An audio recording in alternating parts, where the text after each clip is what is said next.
Welcome to This Explainer. Today, we aren't just, analyzing some dusty old text. We're actually stepping right into a grim, dark fable. One that completely mirrors our own society's obsession with control and our deep-seated, frankly paralyzing terror of the unknown. So for this journey, I want you to imagine me not just as your enthusiastic host, but as the uncanny jester. Think of me as your guide, your grotesque mirror, leading you through a decaying kingdom that's desperately masquerading as perfection. We're going to explore the catastrophic collision between a king's pathetic need for static, external control and the fiery internal alchemical transformation of the void. Trust me, it's going to be a wild ride. So, picture the scene. The king is perched up on his throne, deeply, arrogantly proud of the suffocating absolute silence he's mandated across the realm. He truly thinks his external control is absolute. And then, slice. A sound just like a jagged blade cutting right through silk, echoes from the dark shadows, and I step forward into the light. My porcelain mask is completely fused to my skin, and I'm holding a single, mirror-shard arrow. I'm there to puncture his pathetic little illusion of certainty. I look right at this so-called sovereign of the small, and I lay down a wager. His supposed grand machine? Let's be real, it's nothing but a fragile lie built entirely on his own fear of what he absolutely cannot control. I challenge him, right there, right in the middle of his great hall, declaring to his face, I am the living ink that rewrites every state, because I am the chaotic internal force that brings down the illusion of permanence. Which brings us to Section 1, the Master Architect's illusion and the fragility of stasis. Let's dig into how this decaying facade is actually built. The king. He loves to boast. He claims his word is the ultimate master architecture, that he somehow transmuted the dull lead of a messy past into a static, forever-lasting gold. But honestly, I sneer at that. If you look closely at his perfect kingdom, it's built entirely on stained blueprints. Now, what's really interesting about this slide is how it exposes their fear of motion. The kingdom relies completely on static control, forced order, unnatural stasis, laws that are really just disappearing ink. Contrast all that with my domain. The spirit of becoming. This is the realm of chaos, the alchemical crucible, the living ink, and the honest currency of reality. The king's shallow external control is absolutely terrified of this deep internal transformation. So, let's step into Section 2, Inside the Gilded Cage, to examine their architecture of certainty. Look at the king's pathetic lackeys. The High Minister proudly claims they've pruned the orchard of its bitter fruit to feed what he calls the pious cow of contentment. I mean, how utterly mocking is that? They think that by hiding the void behind the painted face of ceremony, they've somehow magically defeated it. They offer a gilded cage and have the nerve to call it grace. Let's break down these characters. The king claims the virtue of master architecture, but his hidden truth is just hollow fear. The High Minister parades his holy virtue, yet underneath, a gaping psychic vacuum. And the royal philosopher worships reason, but secretly, he's driven by an absolute terror of chaos. These ceremonies are just desperate crumbling walls built against the flood of their own internal emptiness. They have literally built, and I quote, a desert of steel and logic where the master builders are spiritually famished.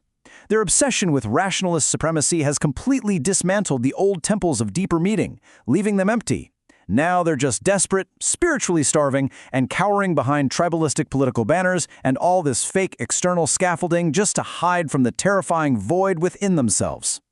And honestly, nothing proves this better than the royal philosopher's absolute favorite little psychological toy, Apollonian gaskets. It is his pathetic attempt to conquer the terror of a messy, unpredictable world, what he distastefully calls a tasteless broth, by forcing it into rigid mathematical cages. Because, if you can just draw a perfectly straight line around the darkness, maybe it won't swallow you whole. I literally have to laugh. He actually believes that simply naming the cosmic secrets and locking them in some mental vault is the exact same thing as containing the raw, unfiltered chaos of existence. Let's leave their delusions behind, shall we? Moving on to Section 3, the logic of the crucible, the inverted journey. We're pivoting now from their fragile external scaffolding to my domain, the alchemical fire. While they try to ascend to some fake, sterile light of reason, true transformation requires a descent, a dark, honest plunge into the absolute isolation of the seventh solitude, that deepest part of the self where all external validation just strips away. To survive this, the dragon spirit has faced the gaping abyss and returned. The kingdom uses regressive, tribalistic aggression to escape their anxiety, constantly projecting their fears outward. But true alchemy, it demands you stop running. You must look directly into the gaping abyss. And here is the mechanism for that exact rebirth, the alchemical dance. It begins with the great reason, which, by the way, is not the philosopher's cold, sterile logic, but rather the deep, intuitive, unknown sage of the blood and the body. Then comes the hardest part, embodying the ugliest man by actually inviting the void in. Finally, the holy Ye uses that embraced darkness as the ultimate fuel for true transformation. So, the crucial point is that we must invite exactly what the kingdom violently rejects. Let's expand on that. To truly become the ugliest man, you have to invite the void and accept everything about yourself and the world that you've ever rejected. That is how you find true wholeness inside. Embracing this heavy, undeniable, brutally honest truth shatters the suffocating, regulated air of the kingdom. It completely breaks their delicate ceremonies face with the sheer weight of a punchline. It's the ultimate disruption of their beloved stasis. And that brings us to the holy Ye, turning the poison of unworthiness into the fiery fuel for alchemical transformation. This right here is the absolute core of the internal descent. It's exactly how the living ink works. You don't take your flaws and hide them in a vault. You throw them in the crucible and burn them. You rewrite your state with honest currency, rising hotter and brighter instead of relying on the king's pathetic disappearing ink. Finally, Section 4. The great noon approaches, bringing with it completely shattered expectations. The time for hiding behind porcelain masks is over. This great noon is the moment of ultimate scorching revelation. The sun is at its absolute peak, casting zero shadows to hide in, and all of their precious, superficial external scaffolding finally catches fire.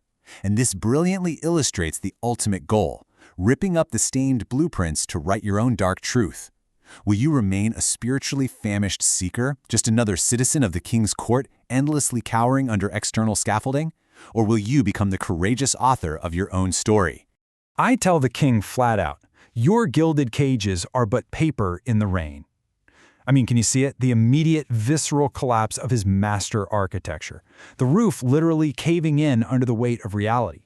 The perfectly straight lines washing away into the mud. The void they feared so much is just pouring down on them, completely dissolving their perfect static little world. I stand right before this terrified sovereign and deliver the final triumphant blow. Let us see which of your Apollonian gaskets is the first to fall. Oh, how I relish in the destruction of their rational illusions. The alchemical fire has finally taken hold of the court. The decay they hid for so long behind their gilded cages is finally, beautifully laid bare for everyone to see. So I leave you and the king with this final taunt. Will you dance the grave dance on your ruined pride, or keep the hollow truth you've tried so hard to hide? As the king stares beautifully, helplessly into the void he spent his entire life denying, which path will you choose? Thank you for joining me on this explainer. Keep questioning the scaffolding, my friends, and never ever fear the ink.